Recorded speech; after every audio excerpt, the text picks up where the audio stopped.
it just comes up, and Recording is working. it's working. Yep. Okay. All We right. are on. Well, all right. 3, 2, 1. Welcome to AI. Recording wouldn't work, so had to start kind of weirdly. Welcome. Sunday morning. I think everybody's busy on Sunday morning because it seems like the recording wasn't working because of Sunday morning. They said we're busy. We can't record today. So, um, what a great guest we have today for our podcast because we are probably in the 66th episode, and I can kind of count and say how many episodes ago I've been waiting for Gerard to join us. So now that we have finally made the time, and now we're able to sit down and have this conversation, because this conversation happens offline all the time. So some of those offline conversations, I always insist that we need to bring it online, right? And bringing it online means meet Sunday morning, relax, chat, talk about artificial intelligence, and talk about artificial intelligence in a way that reduce the fear, increase the curiosity. Because fear creates that distance, curiosity brings you closer. That means curiosity makes you use it a lot more. So, Mhm. Lucky, I know you have your verbal copy there, but let me try. Ay, ay, ay, Good morning, Gerard. Thank you for being here today. So, Good morning, guys. After an introduction like that, I can only disappoint. now, Gerard, I think I can make an introduction of you because I have tons of respect for you, and your background is amazing. But if I can just give one introduction about you, is that you've been on TV, right? So for you to come to the podcast, it's like, yeah, I don't have time for podcasts, especially like something small like AI, because you've been on national TV talking about artificial intelligence. So to have you here, it's like a great honor. Thank you so much for making the time. Welcome. No, glad to be here. It's such a great topic to talk about. We could talk about it for days on end. So it's always good to have a conversation with like-minded people around this topic. Absolutely. And people that are listening in, they might think of AI from so many different perspectives. So this is just one of the perspectives. So we want to be able to feed in our perspective. And our perspective is always biased. It's the good and the bad, but mainly good, right? But we always have to talk about it in an impartial way about how bad it is. So let's jump into it, Gerard. Where do we start? Well, I think we should take a step back and look at the bigger picture right now. Where are we in this wave, and what do we need to do to perhaps accelerate the wave? Right? We at least in my opinion, it's happening right now. It's going to happen. Nothing is going to stop it.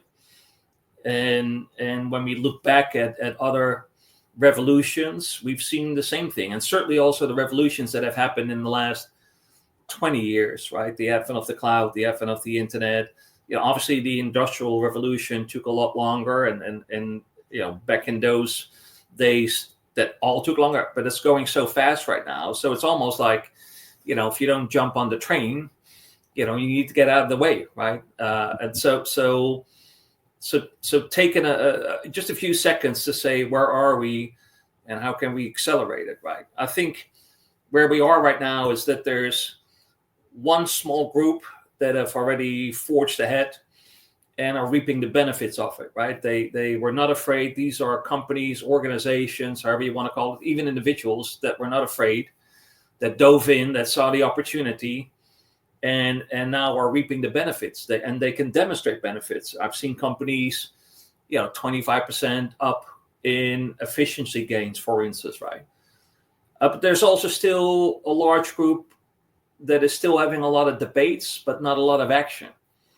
Debates in terms of, what is it? Where can we deploy it? Does it really work? And quite frankly, also some serious questions around risks, right? And I can fully understand it. Mm-hmm. But you gotta already at least make some movement, right? And so one of the questions is, how can we accelerate, particularly for that large part of the market? Part of that, at least in my opinion, but I'm interested in your guys' views as well, is more training, right? Training everybody, every individual over the next period needs to have some training, some level of particularly on the Gen AI side that sort of touches people more and that people can use as well, versus deep learning and machine learning that are more used by data scientists and the like, data engineers, data scientists. But Gen AI is something that everybody will encounter, everybody can use. So, at the very least, have a plan to train the entire workforce, right? That would be one. Two is find those early use cases that are not as risky. So, they might be on the outskirts of some of the core and common processes, right? And so they're less risky. It doesn't involve sensitive data. It doesn't involve, exposure to a large property, et cetera. Find a couple of use cases where at least you can get going. Take 3 to 5 to start with. And so people at least get the feel and the hang of it, but also get to see the technology, are not afraid of the technology. And then hopefully also generate some initial benefits that then can fund the next, 10 projects, right? And obviously, hire consultants, right? Hire people that have been there, done that can get you going, right? If it's only internal and there's nobody in the room that has experience with it, it makes for a lot less speed. Now, obviously, I'm saying that as a consultant, but it's true as well. It's absolutely true, right? Sometimes you need to have some folks, some new folks in the room to get you going. No, you're absolutely right. From the industry perspective, I've been on the outside, and then now also being part of it and teaching. I see both sides. And also as a developer, it's easy to want, but then you realize what you're getting into, and it's sometimes you're maybe you're a little bit in over your head, maybe, or you don't really have a focus area. And I think where we're at now, it's easier now to say, okay, these are the areas that we can use AI, and it's solid. It provides statistical data. It provides, there's growth there that we can actually measure, and it's not so much of a risk in certain areas. In other areas, it's maybe not first principle, but you're getting close to developing things for the first time. And those may be areas that are more risky, and so being able to help people know how to traverse that. AI is not just one big bag of AI, just grab it and go. It's a lot of different moving parts, and we need people like yourself to be able to help us teach, train, how do you adopt it into your organization, and then you trust it. Because if you don't have any trust for it, you're not going to get funding. You're not going to, you have to be able to have some successes, even if small, to be able to say, okay, build. Yeah. And actually, you touch on a very good point, Lucky, which is the trust aspect of it, right? How do you use AI responsibly and trustworthy? And that's also an exercise you have to go through a couple times to get comfortable with it, right? Because we all know that there are some potential risks and challenges associated with AI. Now, with Gen AI, less so than with deep learning and machine learning, typically, generally, I should say. But there's always questions around data security at a minimum, right? Because we're using data and we need more data. The more sophisticated we develop solutions using AI, typically you use more data. So that's a fair question, right? What's happening with my data? How's my data handled? Who has access to it? What does this AI machine do with it? And or is it somewhere seeping in the background out of my environment? Those are all valid questions, right? There's typically also a question of how do you use it responsibly, also from an ethical perspective, right? So there are some, and there's legal questions. More and more countries, more and more jurisdictions, I should say, are enacting AI-specific rules and laws, et cetera, right? And some industries are actually rolling it out as well. So now you have the legal question as well. So these are all valid questions and valid concerns, but they can all be managed, right? Yes. And so helping people think through it through a model, through a proven approach, helping people find the solutions to it, because we've done it, like I said, for every revolution, right? I was given the example earlier when we started with cloud. I don't know how many clients I had that were so afraid of cloud, right? Because it was something that they couldn't see. They could touch their server, they could touch their modem, they could touch everything and see everything, and now it's something that they can't see. So, and now we look at it, the adoption back in the days, you had like the fast adopters, like we always have for every revolution. And there were, some industries that were late adopters, right? The financial services industry was one. There were several of these industries, and now it's a whole different ballgame. Right now, almost everybody uses it. I can't imagine a company not using it. So we're going to go through the same motion with AI as well. We have to teach these organizations how to use it responsibly, and what tools and methods and models you need to use for that. And help them get comfortable with the fact that it can all be managed. All these risks typically can be managed. Yeah, I love the direction of this conversation. So, you mentioned the fear, you mentioned the risk. So fear creates the distance, curiosity brings you closer. One of the things that you mentioned is that the industry has proven itself that this is real and this is working. So AWS recently came out and said they saved about 2,500 developer years specifically by using Gen AI to code, Gen AI to do AWS work.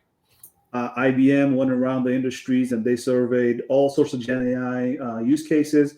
And the top use case for Gen AI was cybersecurity.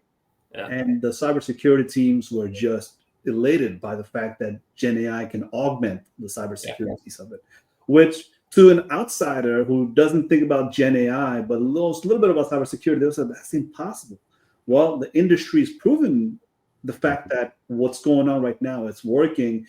Of course, it's not working perfectly, but behind the scene, a lot of things are actually working. And that kind of leads into, if you have the information, if your people know the information, all of a sudden it's the leadership that really needs to calm people down in the management level, beyond management, tactical level, right? So industry is reducing the fear. Leadership is what we need right now. Of course, somebody like you with leadership, you are reducing these fears, right? Because once you do that, reducing the fear part, all of a sudden everybody's kind of looking at it like, well, it's time for training. Because what reduces fear far better than training, right? Leadership shows up in the training.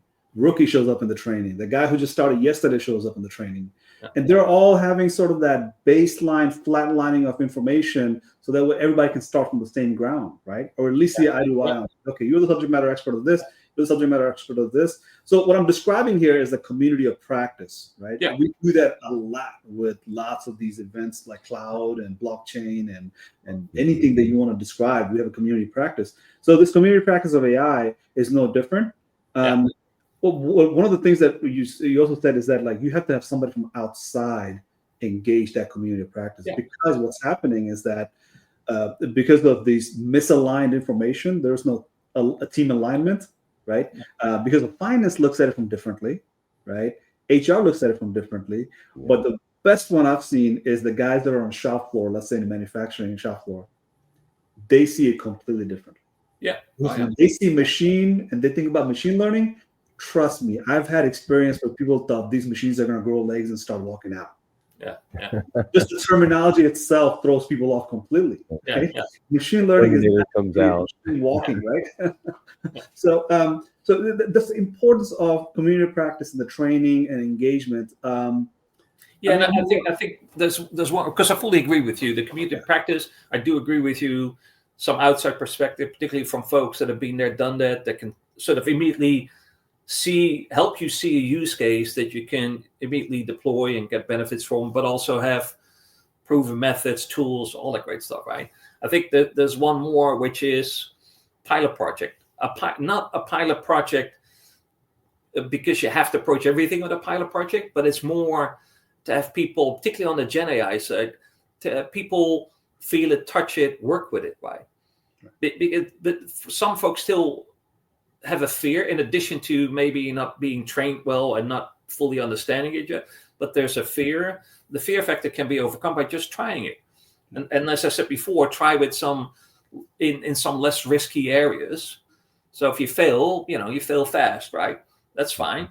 But in most cases with Gen I, you don't fail. The failure might be seen as, well, I only have 10% of or less efficiency gain. That's not a failure, right? That it's not a great gain, but it's still a gain, right? So find those pilot projects just to get people comfortable. I think there's some similarities of, like, when you have training, when you have these instructions or community practice, or just getting together, doing powwows, so that way everybody's having that same baseline. For cloud, it was different. Blockchain, it was going to be different. Blockchain didn't really pick up that much. But for AI, I think it's going to be totally different, right? Because AI is a massive, broad scope of use cases, broad scope of data, broad scope of just processing power, right? Yeah. And it's a continuous evolution that is happening, not necessarily month by month, but day by day. If you look at IBM, they will talk about AI year, right? A lost data in the AI space is like a year worth of data that's just disappeared, right? So these sort of the community practice, they really don't need to go to school for 18 weeks in MIT and call it a day, say, now I'm ready. Or go to school for UT Austin for 6 weeks and pay $18,000 to say, now I'm ready. I don't think AI works that way. I think the AI community practice needs to be on a weekly basis, training every week, not necessarily training, but informational sessions where you're able to brainstorm with each other. And that's the power of flatlining for a team, that every team member goes out there, gets information, and comes back to that community practice on a weekly basis on a Wednesday afternoon, say, this is what I've learned last week. What do you guys know about this? Now let's talk about it, right? Because I think you're talking about picking a use case. And there's tons of use cases out there. But if everybody's fighting over the use case, they're not aligned. They're misaligned to the business priorities, the business intelligence, and the business's intention, capability, and opportunities, right? You can have all the intentions in the world, but if you don't have one intention, you will never build one right capability that will strike at the right opportunity, right? Yeah. So I think this is a far different community practice, far different methods of approaching it. Yeah, and the beauty of Gen AI is that the best use cases are typically found by the lead folks in a community. So the folks that initially adopt, so take a supporting process, take finance or HR, or any of these processes as an example. The person in accounts receivable might be the first one to pick it up. And that person will then identify multiple use cases because they're closest to that process, right? They then hopefully can get there, and I'm picking on accounts receivable right now. It could be AP, could be any area. They then hopefully can help their fellow finance folks do the same thing, because again, those are the folks that are closest to the problems and or the savings, right, and or the opportunities, right? Yeah, I know I have some use cases that is my favorite, but I know Lucky, do you have any favorite use cases that you can think of? Oh, I got plenty of use cases. I've had use cases from an enterprise or a large corporate security standpoint. And then I have use cases where people just ask me, "Hey, Lucky, what about this?" And you brought one up just a second ago that kind of hit hard. Is I had a friend of mine ask me, "Hey, can AI help me create an RFP customized to my needs, the customer and everything?" And I said, yeah, it could do that. And I said, I'm not really good at this. I'm not a contract specialist, but tell you what. And I just asked the question, and I believe I was using Chat GPT. I was using, let me see, just to make sure. I was using AI Chat, which is very simple. It uses Chat GPT. And I said, yeah, let me just run this through a cycle. And I gave her the output. But see, the thing is this is from that extreme to you have people that are working on the other side of it, where you brought up is sometimes you have to have a pilot. Sometimes you don't know. There's other pilots where we're, the opposite extreme is, hey, Lucky, they asked me, what do you know about large language models and developing, and I don't see this as a large language model. When you have, I think it's more of a decentralized language model, smaller models that like Llama that people are taking in, and they're putting it in small areas like security, saying, hey, how can we better do security with this model and improve our efficiencies? And there is no real expectation, just what are we going to learn? And we're getting a lot of that. I'm getting a lot of that too. So the extreme is, what can we do to make ourselves more efficient? And the others are, where can I save time? But all of them are great questions, and all of them AI can support. And I've seen them, develop, a new understanding, a new way of doing things. And, the other use case is my students. I was teaching just last week or 2 weeks ago. And in working with my students, I gave them a scenario. And instead of writing the code, they co-piloted it up, and then they got an answer in minutes. I've had students cry, and I'm not putting them, it's not an easy thing to just think of code on the fly. And I could I could do something quickly in my head because I'm used to doing it and say, this is going to be 5 lines of code. My students brought it up in function. It was a function. And said, no, it's going to be 3 lines. And I said, no. Without the function, it's 5 lines of code. So he asked Copilot, can you give me this same use case without the function? And it was 5 lines of code. And he looked at it and said, yeah, you're right. But the thing is, they were able to pull it up like that. It took me years and years of teaching to just say, this is what it's going to be. They're faster than I am, because I couldn't give them the exact lines. I could see the lines, but they had the exact lines of code for the use case. And it's where you see the speed at what we can now do things. And then we think, okay, this is now the norm. Yeah. So at the expenses of being a consultant, I'm a consultant, Gerard, you're a consultant. So, let's just beat ourselves up here. Consultants are literally at risk at losing their jobs because what Lucky just described, that better, faster, and cheaper. My 10 years, 20 years of experience is literally ChatGPT just popping it on an instant second because ChatGPT has access to all the consulting information that everybody needs, right? Yeah. The human aspect of it doesn't, but it literally has 90% of all the information that I'm going to give to the client, right? Mm-hmm. That's just me being upfront and honest. I'm in jeopardy, right? So, I feel cold actually. Better, faster, and cheaper. It's what we've been asking for, and that's what we're getting, right? Like this is what's happening. So, I have tons of use cases, right? Like because I'm a subject matter expert of database, database ETL process, the data processing piece of it, which is pretty much the fat middle that we are accustomed to, but then there's a slim tops, right?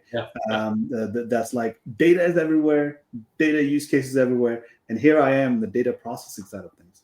And this is the core component of how do you extract the data and make it work in the app level, right?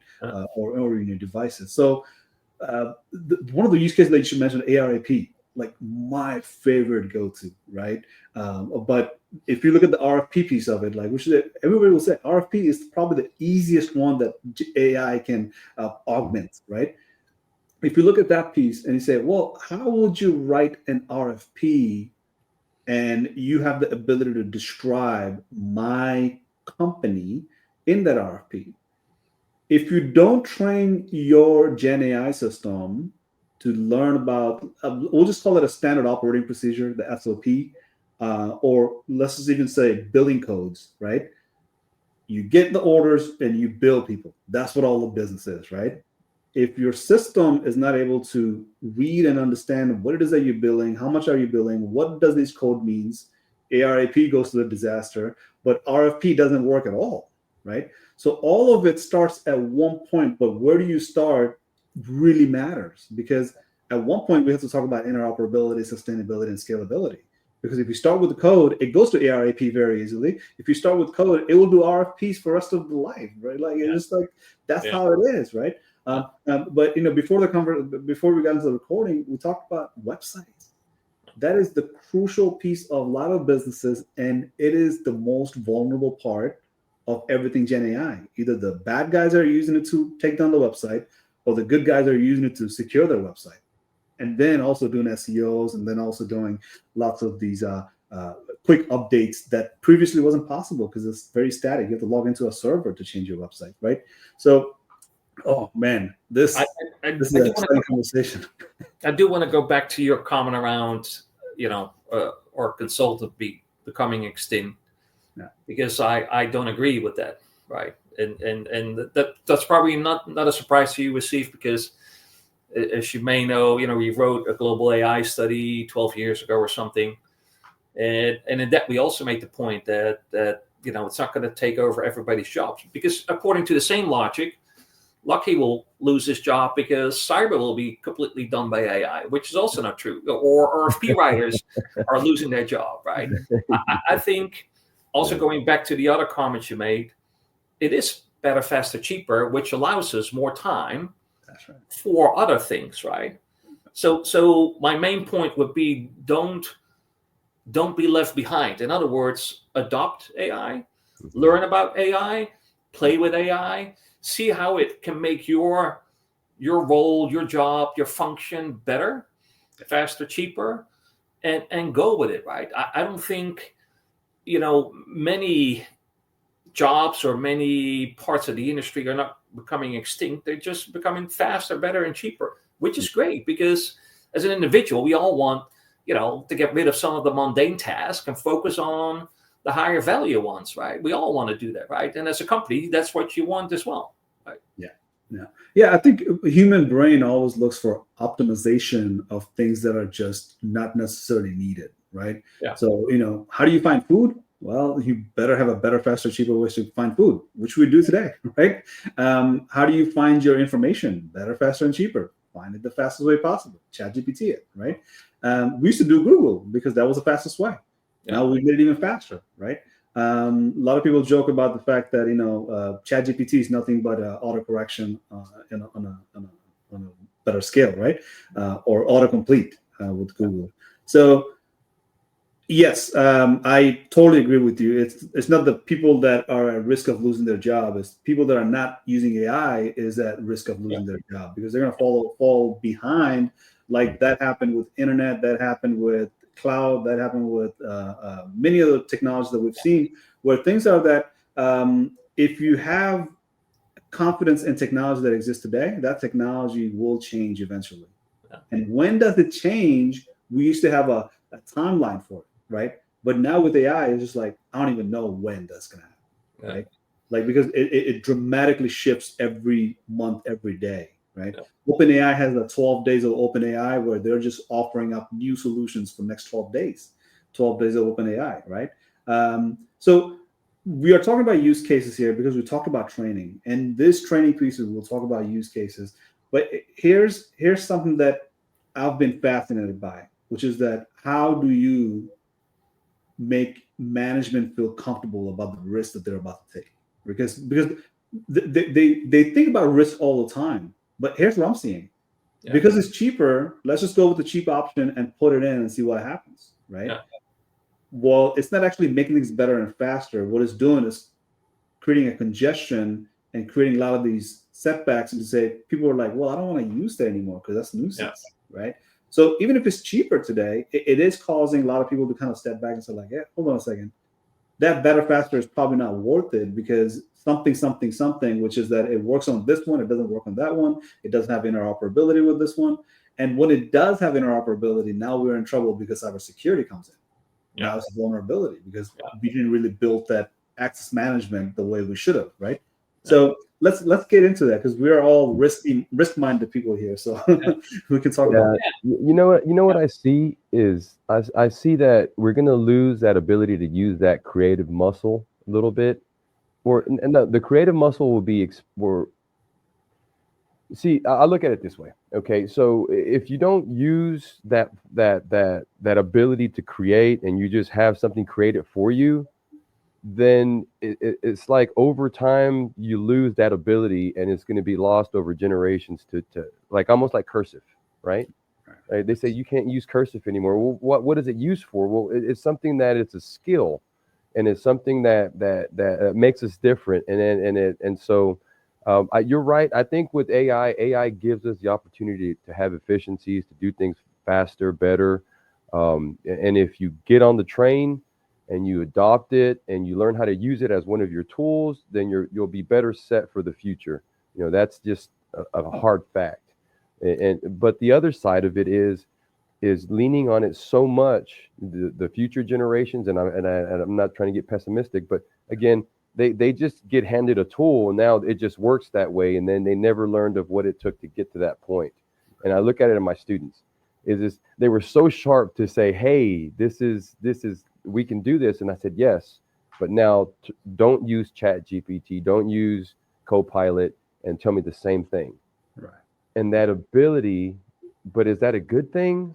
I don't know. I mean, that's ethical. It's, at that point, is it a good thing, or are we just getting better? Yeah. Yeah. I mean, my suggestion, I fully agree with everything you said, Lucky. I think my suggestion for folks would be to at least approach the whole topic of responsible AI through a framework, through at least a conceptual approach, right? Or a model. And the first category is always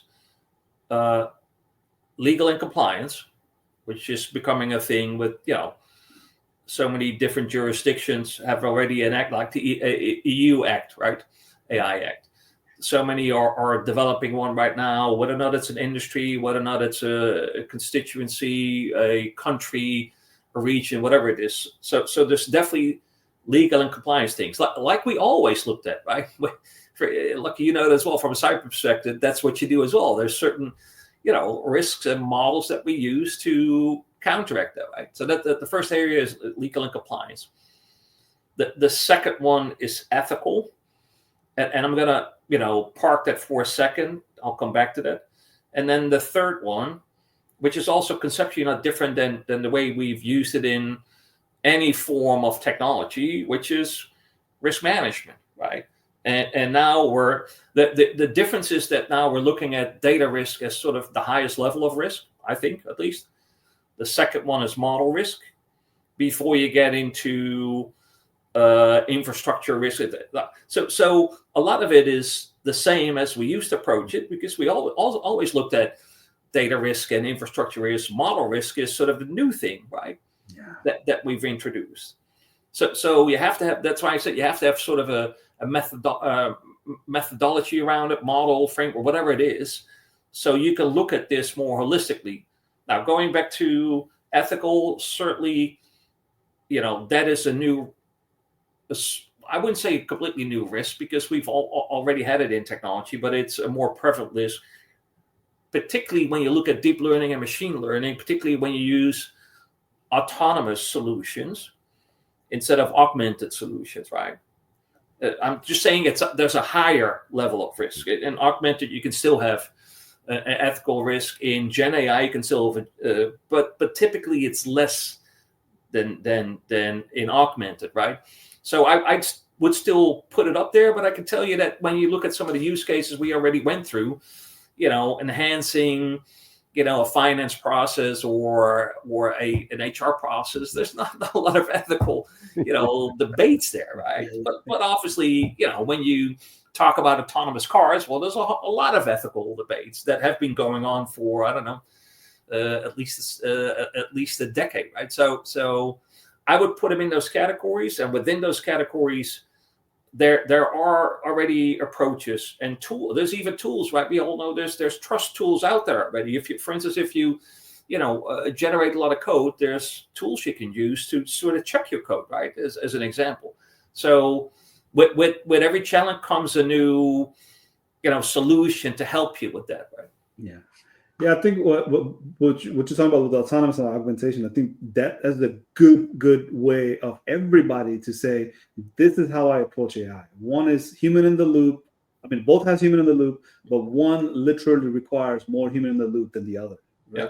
So I always think about it from the job perspective. People are talking about like, hey, what does Asif suggest when we have to adopt? I said, if you can reduce the repeatable, redundant, and dangerous tasks, take that away from the humans and let the humans do more human interactions, that's a win in a Asif's book, right? So customer services, instead of having a robocalls, why don't we allow the humans to make the phone calls actually, but make it so autonomous that humans literally are just engaging with another human, and the rest of the work, the notes taking, note processing, rescheduling those calls, processing that order, is all done by an AI agent. And I think that's the evolution of artificial intelligence we're heading into, is this AI agents. So if it's autonomous, you need human in the loop. If it's augmented, you need human in the loop.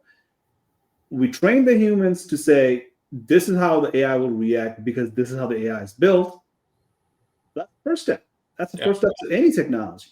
And by the way, I always take advantage of this, because the biggest risk in cybersecurity is not cybersecurity hackers or the tools, is the end users. We failed to train the end users to protect our systems. If the end users knew what to protect, they would protect it blindfolded. But the end users are the biggest risk. We cannot have that happen with AI.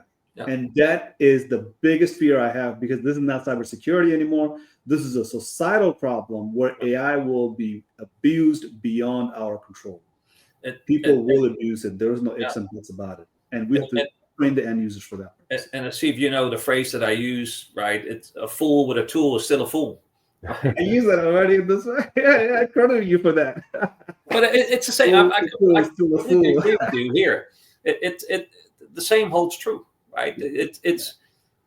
But my point was more that there's already techniques, solutions, and approaches out there that can help you through this, right? Because conceptually, not a huge ton has changed. It's just going better, faster, cheaper. But conceptually, not much has changed. In regards to responsible AI, most things haven't changed. When you use AI, you have to review it, right? Whether or not you have it done by a tool, whether or not you have it done by a third party or a colleague or whatever, but you use, for instance, in your example, your early example, we have, an AI machine spit out a website for you. You still have to review it before you use it, right? We still have to go through that. We can't just blindly trust whatever something spits out, because there's always the review and edit, the enhancement that needs to take place as well. It's just getting there was so much faster, better, cheaper than just sitting there and coding yourself, or even later dragging and dropping. It still is faster, but you still have to review it like you did in the old days, right? So, Lucky, just to fill you in, the conversation went like this, right? Because the websites that we develop today, with put inside of a server, lock it in, and have people access it, right?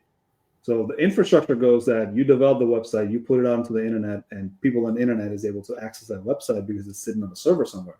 So next generation using Gen AI of website is that the static website that sits there, wait for somebody to come and request the poll, you have no website and no data servers. All you have, let's say, for example, you have a LinkedIn page.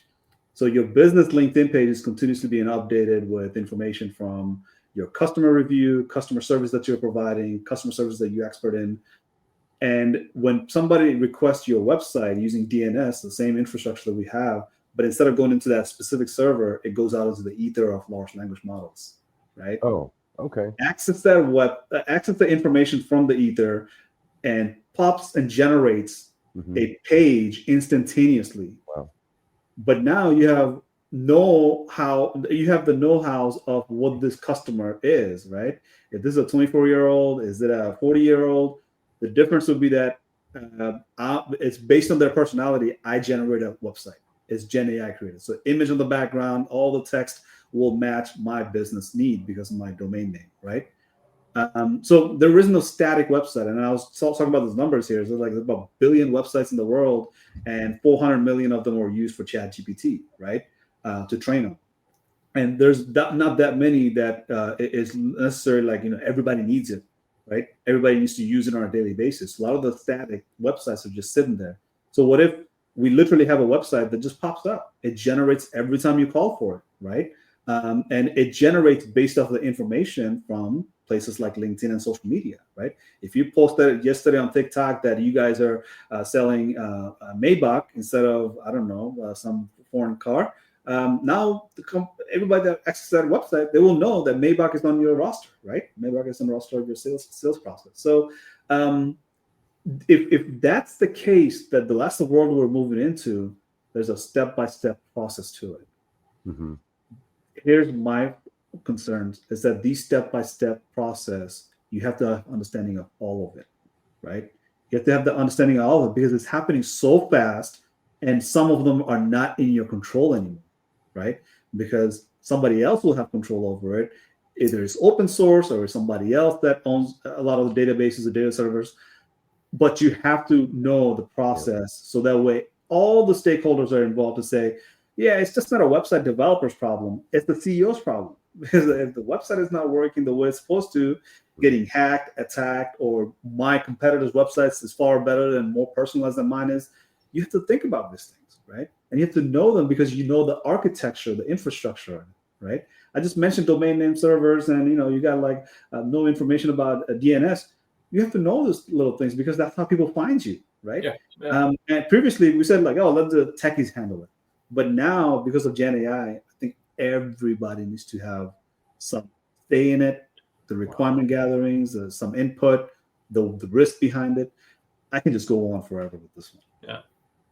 And that gets back to how you look at use cases as well, right? So in your example, obviously, an Amazon is very different than an Exogen AI, right? Right. For Exogen AI, it's easy to have our website, produced by, an AI tool, right? Yeah. Obviously, you're never going to do that for Amazon. Maybe pieces of code or pieces of functionality, yes, but because it needs to be something that is so highly competitive, and it needs to stand out, it needs to be unique, etc. And obviously, it powers so many transactions. It's very different than a lot of the industry, right? So that gets back to how do you evaluate use cases, right? Certainly, when you look at use cases for a pilot project, you look for those less risky areas that have some upside, right? Just to get started with it, right? Yeah, I think that better, faster, and cheaper, cost-wise, right? Like you will see the shift that will happen, right? So, like with Gen AI, for a specific example of websites, you can have so many use cases. You can have a whole ecosystem just around website. Wow. But there's also your ecosystem for your use cases for your business. So we talked about AR, AP, we talked about codes, we talked about invoicing. But majority of the time, we look at it from the customer-facing solutions. How do we impress the customers using a website that has Gen AI built into it? All the images are Gen AI built. All the images are super fancy, super nice. We look at it from a customer-facing perspective, which is, in my opinion, is very risky, right? If it's facing the customer, it's very risky. You have to really start with the solid core, like coding and billing for your invoices.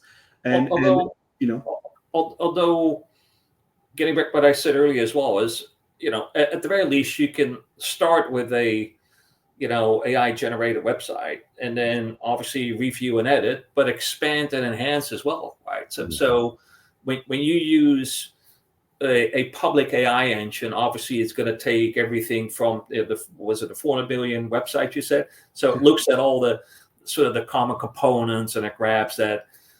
So you can't expect that what you're going to get is a highly specialized website, right? But you can enhance it. Expect most of the work is already done.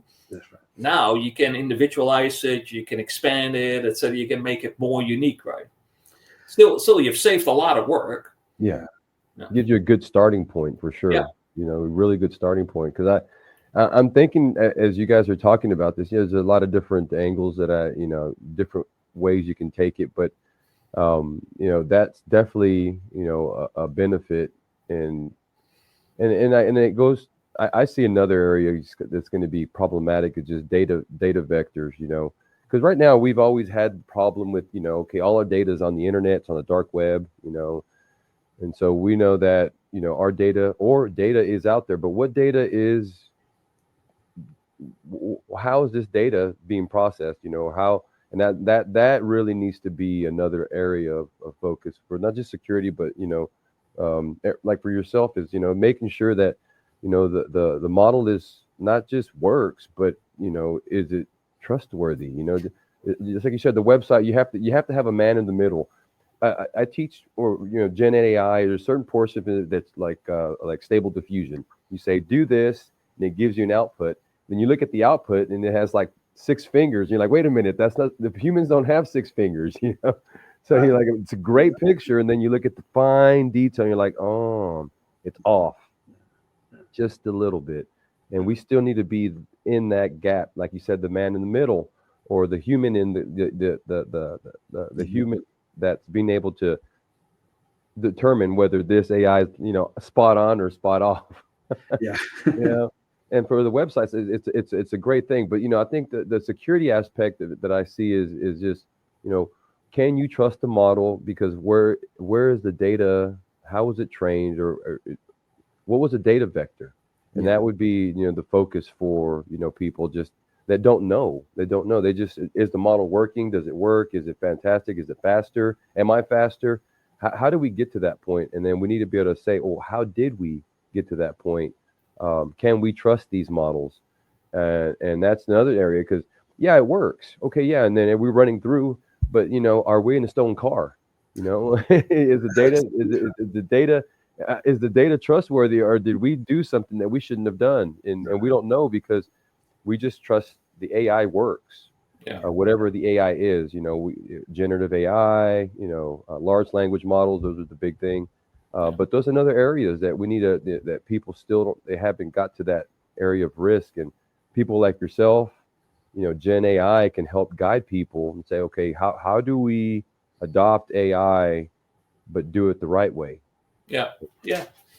So one thing, and I might have mentioned it before. So one thing we always tell people is, before you start using AI in a business setting, always understand how it works, right? At least at a high level, how it works, what it does do, what it doesn't do, what is public, what is private, all that great stuff, right? Which gets back to, then you also understand that you still need to review and edit, enhance, expand, whatever it is, right? And you also understand that there are areas of risk. So an example of the website, well, the front end, having a front end being developed by a tool and then reviewing, editing, enhancing, expanding, there's nothing wrong with that. But obviously, you're not gonna, have it also, well, maybe only a draft, but having it develop the automatically the backend to your highly private database, right? With, couple million of private data sets in there, right? You're not going to do that, not even in a test book, right? So understanding what the AI engine will do, can do, should do, and what you probably are better off not having done by the AI engine, or like I said, maybe a draft and then letting it loose on the actual data source, right? And that also begs the question that the best results of AI is when you can feed it your data, right? Because so go back to where we started with RFPs, right? Well, if you go out on the web right now and you use any of the public tools, it will use any RFPs available on the internet, right? Which is a lot. But obviously, if you want to have it work better, then you have to feed them your RFPs that you have developed over the decades or whatever it is. So there are ways of using private data, those private data sources, in a secure way, right, with AI tools as well, right? And that enhances the outcome and is more secure.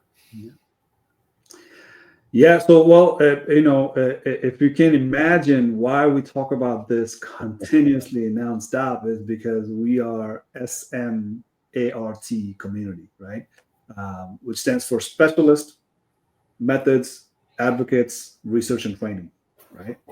We need specialists to understand the methods of advocating for whatever that advocacy means, right? Your profession, your job, your safety, AI safety, kid safety, family safety, whatever you feel advocating for, and you want to research and train for that, come to this community and we will give you the best formula possible based on your personal goal, right? So any specialist that is looking to understand the methods behind artificial intelligence, smart AI communities for you, right? Because we are inviting the specialists. S is for specialists and for methods. We want to show you the methods of AI, so that way when you are research and training, you're not research and training for years and years. You can research and train based on how you would like to research and train. One of the things that I've been advocating is for that on a weekly basis or a daily basis, you should have some AI time just to understand AI. Because it's not necessarily a business problem anymore. This is a societal problem. There's a lot of misinformation, a lot of disinformation. I wrote a few articles about that. I kind of looked at it from the Cold War era perspective and compared it from today's perspective. Because further you can look back in the past, further you are able to look forward into the future. But in order to not deceive yourself, you have to understand the infrastructure, the hardware that allows these sort of things to happen today, hardware that didn't allow things to happen before, right? That's also been the chokehold. So we talked about AI winter, AI summer. We're going into another AI winter as we speak, right? But it's not going to be the same as last AI winter. We're not just going to say, well, just forget it, right?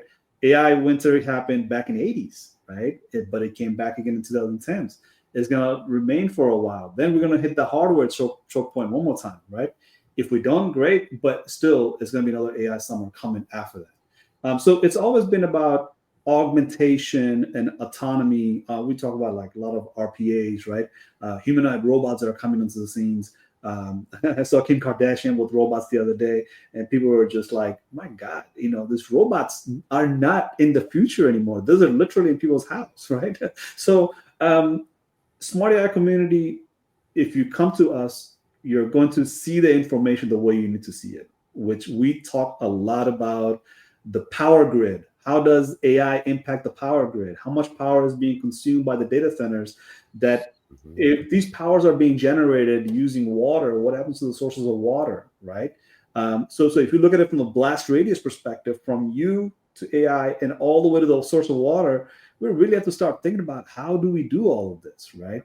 The CEO of AT&T actually brought up a good point the other day that, you want AI the way you see it today is concerning because few million people use it. Do you not think 9 billion people at one point would also want AI? And how do you provide those AI-like capabilities to those individuals? We have to really do fascinating magic to get AI to 9 billion people, right? So that's my little spiel about smart AI community. Yeah, and that's going to cost a lot of water. A lot of water, a lot of power, a lot of data, by the way, as well, right? We went from a time where collecting too much data was not good to a time where we're in right now where we're collecting more data than ever before, and we continue to collect it. So to your point of Steve, if we're going to expand AI to 9 billion people, the amount of data is just unfathomable, right? So we need to get back into a mode where we get rid of the dirty data, the bad data, and have a cleansing mechanism going forward. Because at one point in time, there's just too much data, right? Even the AI machines will have a difficulty weeding out the good versus bad data, right? Well, I have good news about that. NeurIPS, I think, just happened last week, and they are talking about system that can unlearn, which in human brain is impossible, but they're pushing for it because unlearning means that's a good thing. So great. I think that's a great initiative. And Gerard, to your point about things that we have to accomplish, right? We have to accomplish it for the purpose of business, but we also have to accomplish that for the purposes of environment, right? There's the way we can engage AI today is not only cheaper, but it's also a responsible way we can go ahead with it, right? Because what happens is that if you engage with AI today, all of a sudden it costs nothing, but tomorrow it costs 100, and the next day it costs a million. We don't want that. And a lot of companies are finding that out. Yeah, well, kind of finding out. I don't want to say how. But I think that's one of the things that we have to think about is that just because you're responsible doesn't mean you lose out. Yeah. There's lots of ways to do AIs today that you're not going to lose out because everybody's jumping into the hype cycle, right? We've been doing AIs for hundreds of years at this point. We know what works and what doesn't work, right? Like you said, data is a core component. How you process that data, how much does that cost you? Who controls that data processing, and where's the data coming from? If you know those things, you are better off because you're not going to get that ballooning shock of the cost, right? So there's lots of ways to approach AI, and of course, XGen AI is literally at the front of it, right? Absolutely, yeah. Tell a little bit about XGen AI. Let them hear it.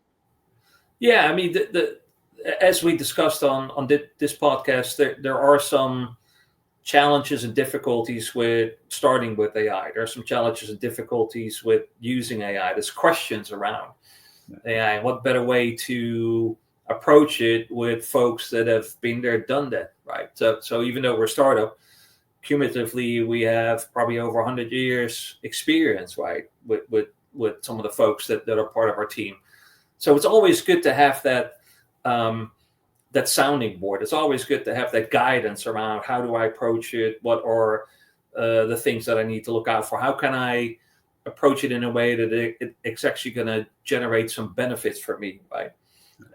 So more than happy to help anybody who's at any of those points, right? Any of those inflection points, just started, but don't have a lot to show for yet, or started and I have a foundation, but now I need to expand it. Happy to help in any of those areas. Yeah, and it comes back to that people, process, and technology. Technology is what most people can focus on because that's what generates the revenue. But the process is what the business headache is, right? If you have the best process, the optimized process, you're great. But you have to really take care of your people. Because people allows the process to happen, and that process gives birth to technology. Yeah. So if technology makes money, people are the ones that's pushing for it, right? So I think we have a core focus on the people, and that's what I love about this energy that we have between Lucky, Gerard, and myself, is that the people, if we can change their mindsets to say, it doesn't have to be about today, it has to be about tomorrow, day after tomorrow, and years from now, right? Because technology exponentially grows and you have to be adaptive to it, right? So your process has to change continuously. And the process that we have seen that has worked very well, like just take a website, for example. You said, we need a website for our business. How many days does it take?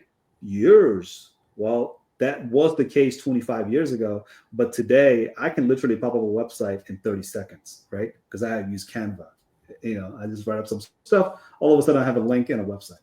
If you're happy with it, you'll use it, right? But there's always time for interoperability, scalability, and sustainability for everything we're working with. So, Lucky, I think this has been the conversation just the way you imagine it with Gerard, right? It's just like you knew what you wanted, and that's exactly what Gerard gave. Yeah, this is fantastic, Gerard. Thank you. We look at AI and we like to know how it's going to help us in the future, but we have to take a look at the past and it's, if we look at life and we kind of just look outside the box and life imitates art and art imitates life, we can learn a lot from what AI could be, and then we can just take small steps and build to that. But as soon as we get on, if we don't get on, then we'll be looking at it from a negative aspect. So I think AI is here to help, and with the help of people like XGen AI, we could get to that point. So Gerard, thank you for your time today, and I look forward to talking to you more in the future. My pleasure. Enjoy the rest of your weekend. Gerard, thank you so much. Really enjoy the weekend, and I'm looking forward to continuing this conversation. So happy Sunday. All right. Signing out from I. Ay, ay, ay, ay, ay. Ay, ay, ay.